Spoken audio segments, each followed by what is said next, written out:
Hello viewers, अस्सलाम वालेकुम. This is me Sohail Ahmed Khan and you people are watching BioBeats.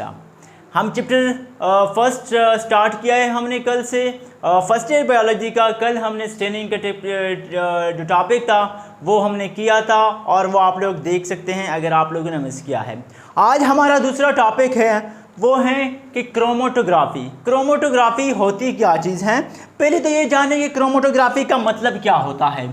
Chromo का में basically जो मतलब होता है क्रोमो का वो मतलब होता है क्या, कलर.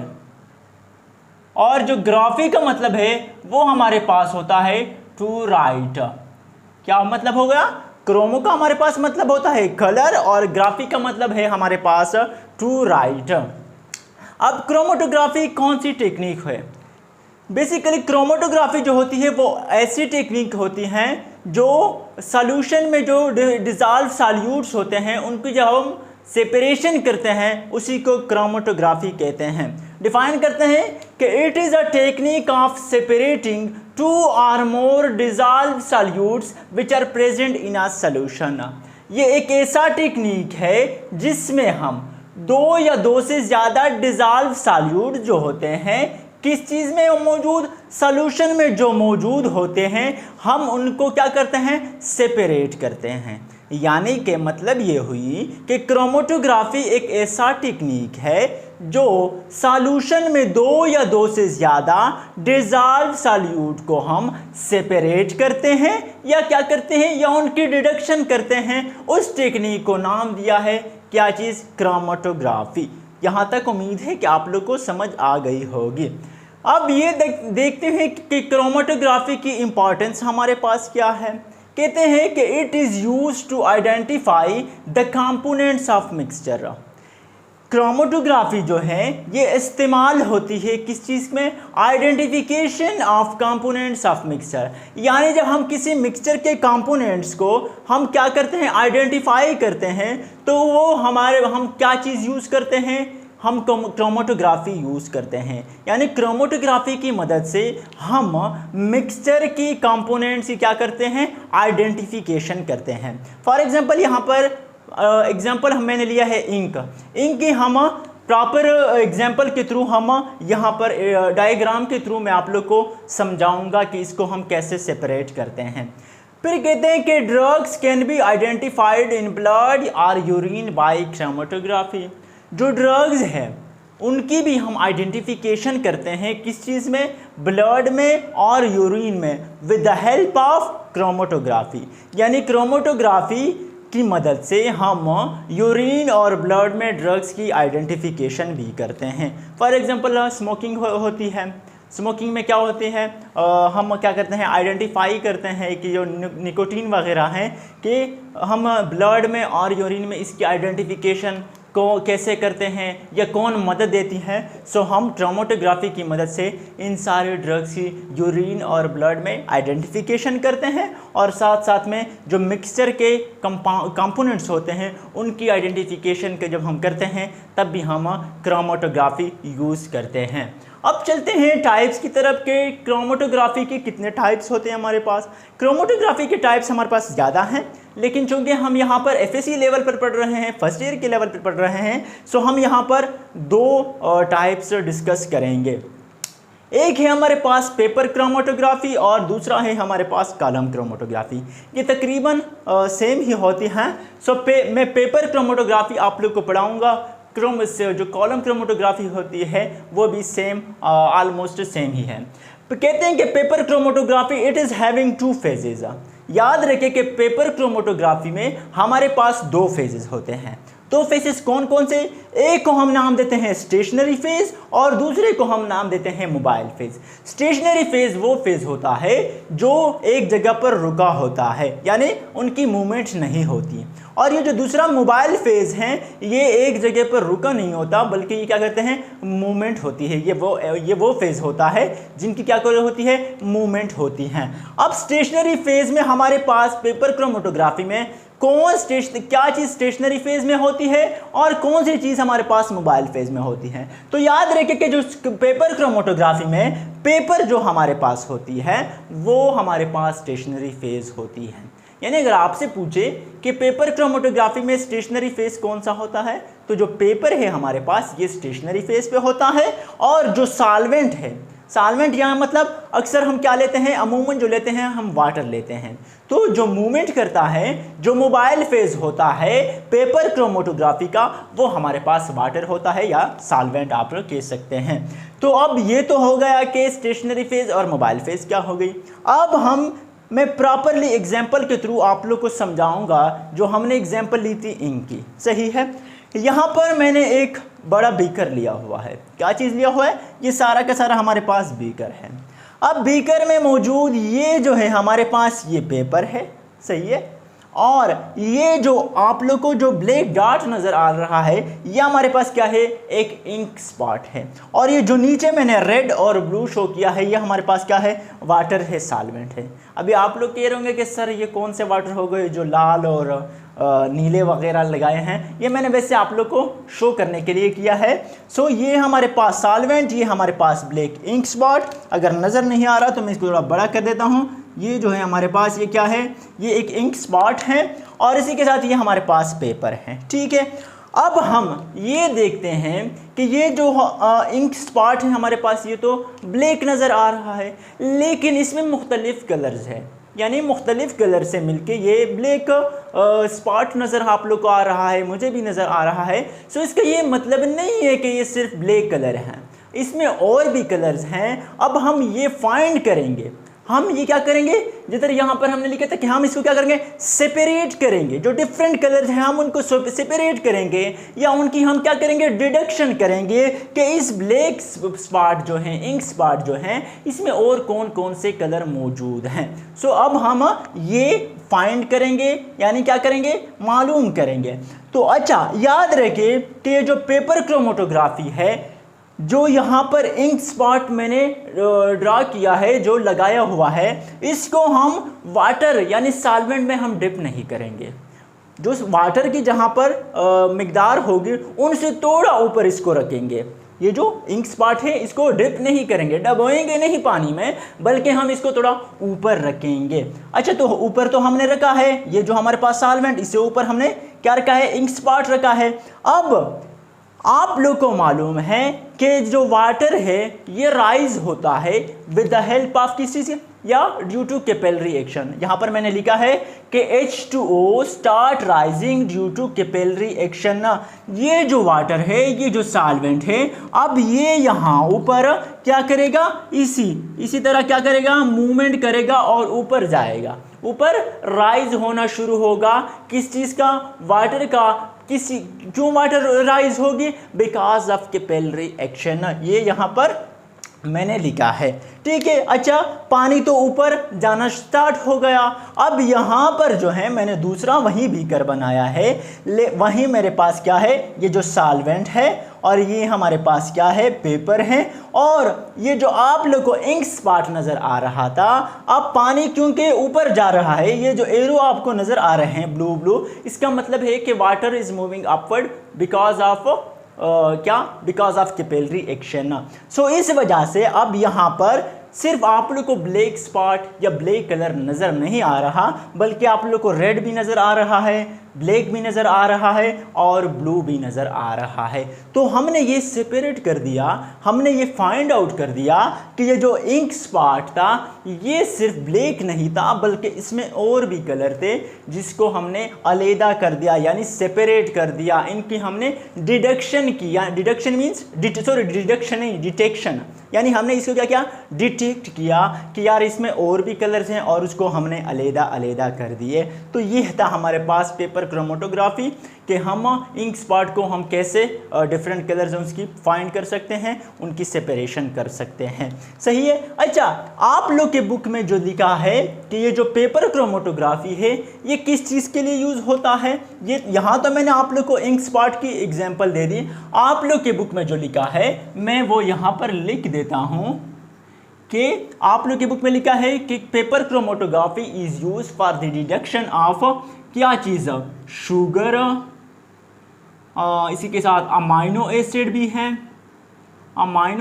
भी हैं, और इसी के साथ साथ क्या लिखा है, फोटोसिंथेटिक पिगमेंट भी लिखा है, फोटोसिंथेटिक सिंथेटिक पिगमेंट्स, जगह नहीं है क्योंकि मैं इसलिए मिक्स कर दिया।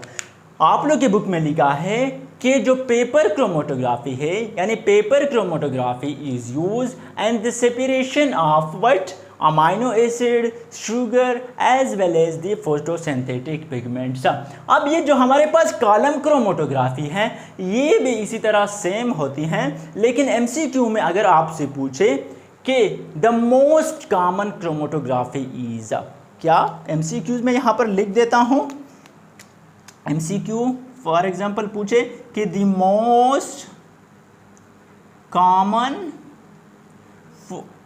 क्रोमेटोग्राफी इज, तो फिर आप लोग का जो ऑप्शन सही होगा वो यही होगा कि column chromatography is the most common one, यानी जो मोस्ट कॉमन यूज़ होती हैं हमारे पास क्रोमेटोग्राफी, उसको नाम क्या है, कॉलम क्रोमेटोग्राफी। और ये बेसिकली क्या यूज़ में होती है, ये कॉलम क्रोमेटोग्राफी जो है ये हमारे पास या तो ग्लास में यूज़ होती है या हमारे पास ट्यूब में इसको हम करते हैं। तो ये थी हमारे पास क्रोमेटोग्राफी। अब चलते हैं अपने नेक्स्ट टॉपिक की तरफ जो हमारे पास क्या है, माइक्रोस्कोपी। सो आइए चलते हैं।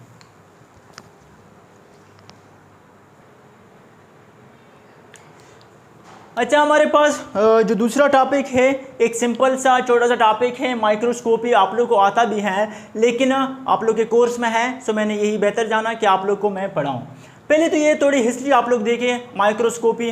पहले हमारे पास जब इंसान आए थे तो इनको पास कुछ मालूम नहीं था कि सेल क्या होती है, ऑर्गेनेलिस क्या होती हैं, और फिर ऑर्गेनेलिस का फंक्शन क्या होता है, सेल हमारे पास जो हम कहते हैं कि स्ट्रक्चर और फंक्शन यूनिट ऑफ लाइफ ये क्या बला होती हैं, तो उनको कोई पता नहीं था। अच्छा, थोड़ा जब बहुत पता होने लगा तो फिर उनको सेल ऑर्गेनेलिस जो है ना उनको देखने के लिए कोई चीज़ नहीं थी कि यार हम इनको देखें कि इनका क्या रोल है, इनका क्या फंक्शन है।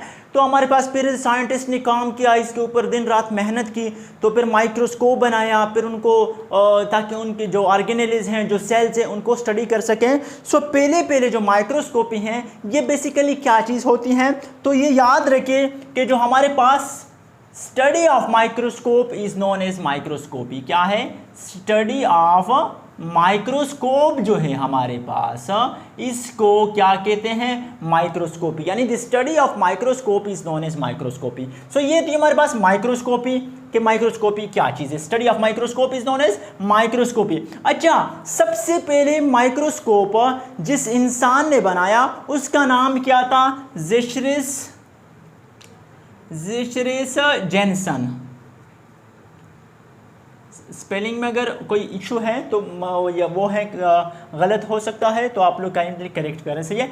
अच्छा, ज़ेचरिस जेनसन ने 1595 में, कितनी में, 1595 में, कहाँ पर, हॉलैंड में, किस चीज़ में, हॉलैंड में, उन्होंने अपने लिए एक छोटा सा माइक्रोस्कोप बनाया जिसको उन्होंने नाम दिया माइक्रोस्कोप। बेसिकली वो था एक सिंपल ट्यूब था, उनके थ्रू उसने सेल ऑर्गेनेलिस जो थे, माइक्रो जो ऑर्गेनिज्म को, उसको स्टडी करना शुरू किया। सो उसको उन्होंने नाम दिया कि ये हमारे पास क्या है, माइक्रोस्कोप, लेकिन वो इंतहाई सिंपल था। अच्छा, उनका जो मैग्निफिकेशन पावर था उस माइक्रोस्कोप, यानी जो ज़ेचरिस जेनसन ने जो माइक्रोस्कोप यूज़ किया उसका जो मैग्निफिकेशन पावर था वो 3x to 9x था।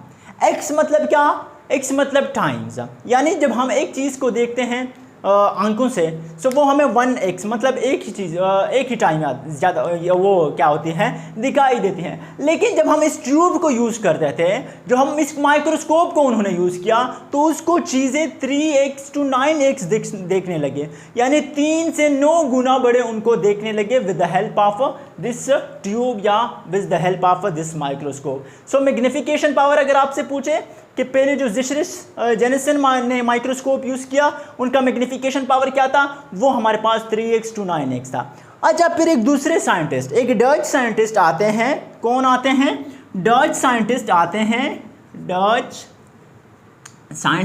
हैं। उनका नाम क्या होता है, उनका नाम होता है एंटन वैन लेवनहुक, सही है, लेवनहुक। अच्छा, ये जो एंटन लेवनहुक साहब आते हैं, ये एक मॉडिफाइड माइक्रोस्कोप यूज़ करते हैं। यानी वो माइक्रोस्कोप जो उनका एंटन वैन लेवनहुक का होता है वो थोड़ा मॉडर्न टाइप का होता है, उनमें मॉडिफिकेशन ज़्यादा होती है और उनका जो मैग्नीफिकेशन पावर है ये याद रखिए आप लोग कि 250x था, 250x था। यानी जब उस कोई चीज़ उनमें देखते थे उन माइक्रोस्कोप में तो 250 टाइम उनको क्या बड़ा नज़र आता था। x मतलब क्या, x मतलब यानी टाइम, कि कितना टाइम उसको बड़ा आता नज़र आता था, x मतलब टाइम ही, सही है, ये हो गया। तो ये फिर एंटन वैन लेवनहुक ने माइक्रो ऑर्गेनिज्म स्टार्ट करना शुरू किए और ये पहले इंसान थे, पहले साइंटिस्ट थे जिन्होंने माइक्रो ऑर्गेनिज्म को प्रॉपरली स्टडी किया। सो इसको एक स्पेशलिस्ट माइक्रो ऑर्गेनिज्म भी कहते हैं। तो ये थी हमारे पास माइक्रोस्कोपी के माइक्रोस्कोप को पहले किसने ईजाद किया, किस तरह आया। अच्छा, माइक्रोस्कोपी में हम दो और चीज़ें पढ़ते हैं कि ये जो रेजोल्यूशन पावर है और मैग्नीफिकेशन पावर ये हमारे पास क्या होती है। आप लोग को आता है 7th 8th 9th से पढ़कर आ रहे हैं कि मैग्नीफिकेशन पावर क्या है और रेजोल्यूशन पावर क्या है, लेकिन मैं यहाँ पर फिर बता देता हूँ। मैग्नीफिकेशन पावर कहते हैं कि an increase in the image size of an object is known as magnification power. यानी जब हम किसी ऑब्जेक्ट को उनकी साइज में कितनी क्या करते हैं, इंक्रीज लाते हैं, उसको कहते हैं मैग्नीफिकेशन पावर। याद रखिए, an increase in the image size of an object is known as magnification power. और फिर हमारे पास दूसरी जो है कि रेजोल्यूशन पावर क्या चीज़ है। सो रेजोल्यूशन क्या है कि ability of microscope to show two object separately is known as resolution power. Microscope की वो एबिलिटी जिसमें दो सेपरेटली क्या होते हैं, दो सेपरेटली ऑब्जेक्ट को वो शो करे, उसको हम कहते हैं रेजोल्यूशन पावर। या एबिलिटी ऑफ माइक्रोस्कोप की जगह अगर आप लोग एनी ऑप्टिकल इंस्ट्रूमेंट भी यूज़ कर सकते हैं कि ability of an optical instrument to show two object separately is known as resolution power. यानी रेजोल्यूशन पावर का मतलब है, फॉर एग्जांपल जब हम दो चीज़ों को डिफ्रेंशिएट करें कि यार ये सेपरेट चीज़ें हैं, ये हमारे पास रेजोल्यूशन पावर है। फॉर एग्जांपल ये एक पेन है, एक पेन मैं इतना दूर लेके जाता हूँ, सॉरी दो पेन, एक नहीं दो पेन मैं इतने दूर लेके जाता हूँ कि मुझे ये एक चीज़ नज़र आता है कि यार ये तो एक चीज़ पेन पड़ा हुआ है, दो नहीं है। सो क्या हो गई, ये रेजोल्यूशन पावर। और अगर फिर मैं माइक्रोस्कोप वगैरह यूज़ करूँ या कुछ यूज़ करूँ कि मैं उसमें देखूँ कि यार हाँ ये तो अलग पेन है और ये अलग पेन है, यानी हम दो ऑब्जेक्ट में बेसिकली सेपरेटली देखना, इसको हम कहते हैं रेजोल्यूशन पावर। अच्छा, यहाँ पर इंपॉर्टेंट MCQs हैं कि अगर आपसे पूछे कि जो ह्यूमन नेकेड आई हैं इनकी क्या रेजोल्यूशन पावर कितनी है, इंपॉर्टेंट MCQ है, ये अक्सर पेपर में आया होता है, पूछ सकते हैं कि रेजोल्यूशन पावर या resolving power of human I is, तो याद रखिए कि 0.1 मिलीमीटर।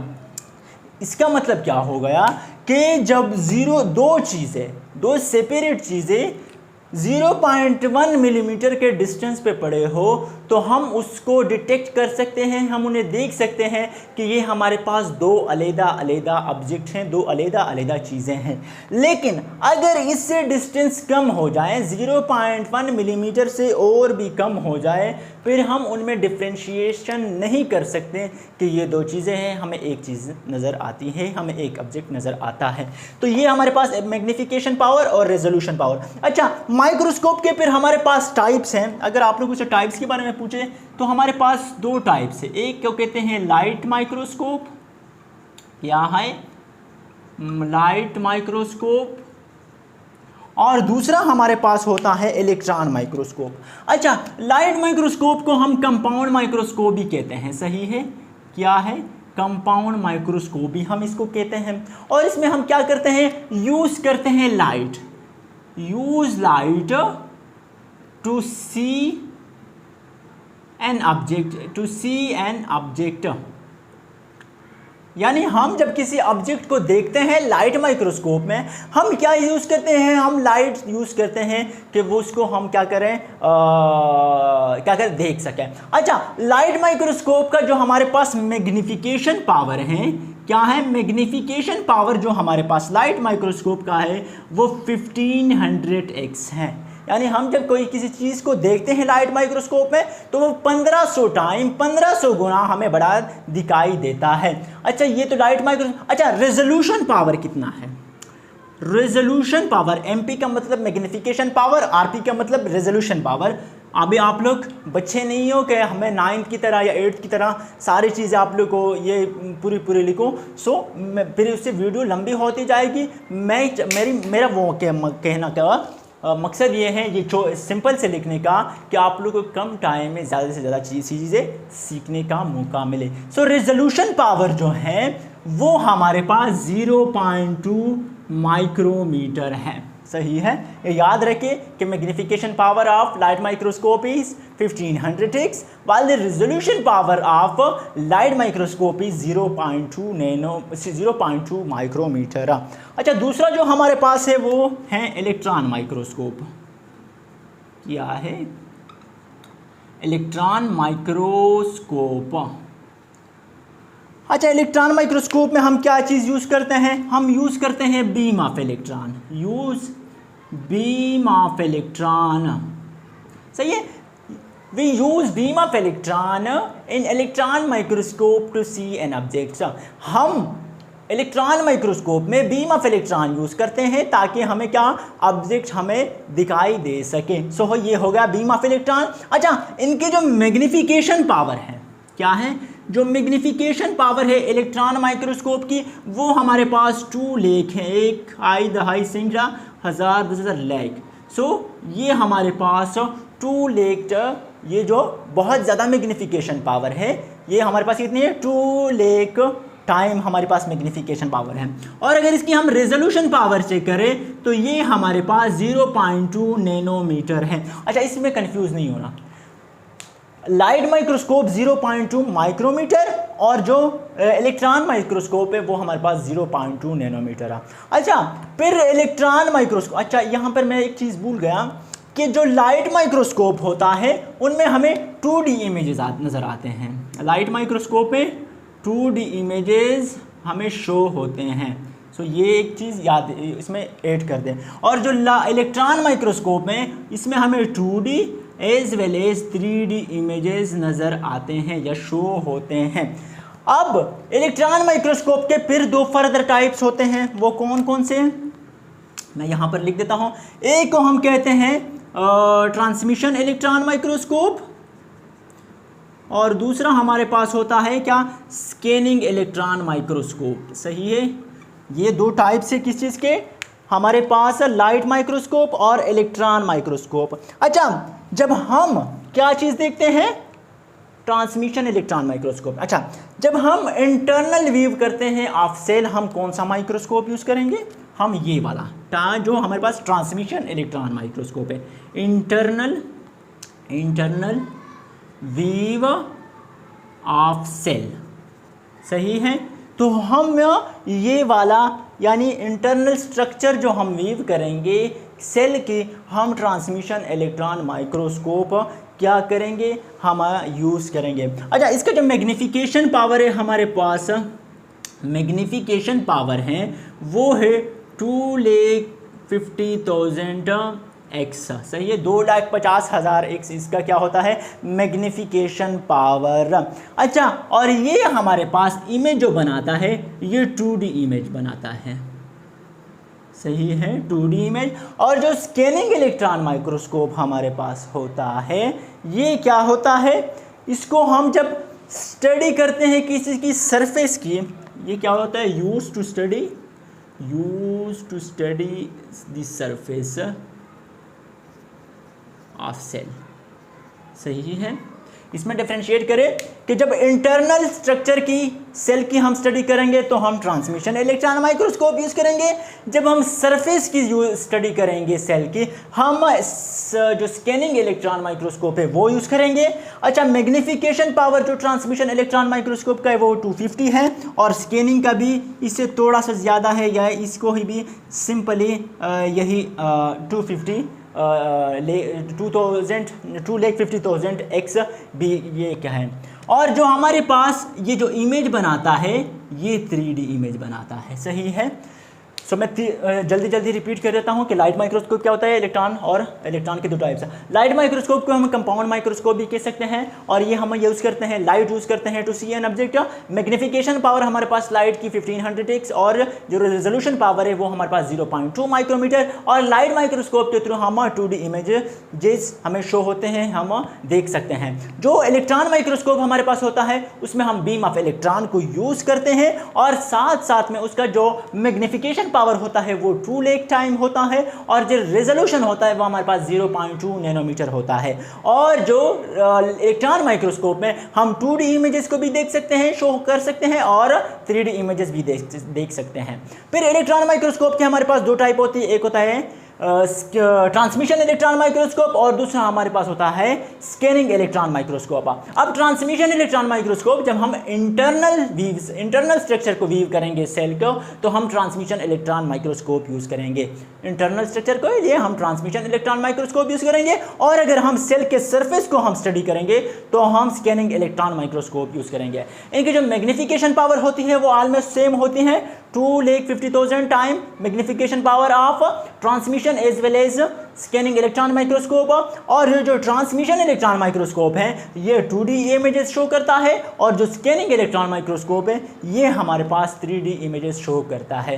तो ये था हमारा लेक्चर आज का। इंशाल्लाह उम्मीद है कि आप लोगों को समझ आ गई होगी। इंशाल्लाह कल के लेक्चर में हम जो इलेक्ट्रोफोरेसिस हैं और उसी के साथ साथ एक दो और टॉपिक है वो करेंगे। तब तक के लिए अगर आप लोग को ये वीडियो आप लोग को अच्छी लगी हो तो लाइक कर दे, चैनल पर नए आए हैं तो सब्सक्राइब कर दे और बेल आइकन को मस्ट प्रेस करें ताकि आने वाली वीडियोस आप लोगों तक ईजिली पहुंच सके। तब तक के लिए आप लोग खुश रहिए, हंसते रहिए, मुस्कुराते रहिए और मुझे अपनी दुआओं में याद करते रहिए। अल्लाह हाफिज़।